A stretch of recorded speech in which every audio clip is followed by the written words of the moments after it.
weekend ewedde ku lunaku lw'ameefuga ekitongole eky'amakomera kyavaayo ne uniform etali ya bulijjo. Uniform eno tezze kuba nti edda mu kiti kya uniform yaffe kaki brown gye tubadde tukozesa, nedda eno yazze waliwo ekibinja ky'abasirikale baffe abagenda ogikozesa.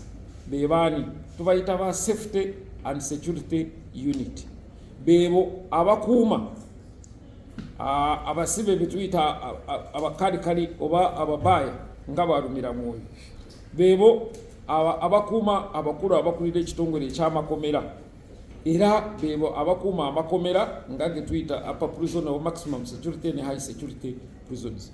Tezze eno nti eri tetugivuddeeko era mujajjira banyo tukyajambala, era neeno njambadde wano kujja banyonyola, muyinza okuddayo butaddamu kundaba nga nkoze eki nga njambadde.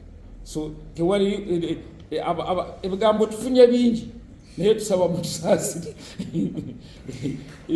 Uniform eno ya designingibwa ng'erina omulimu gwayo gw'erina okukola era gwegenda okukola.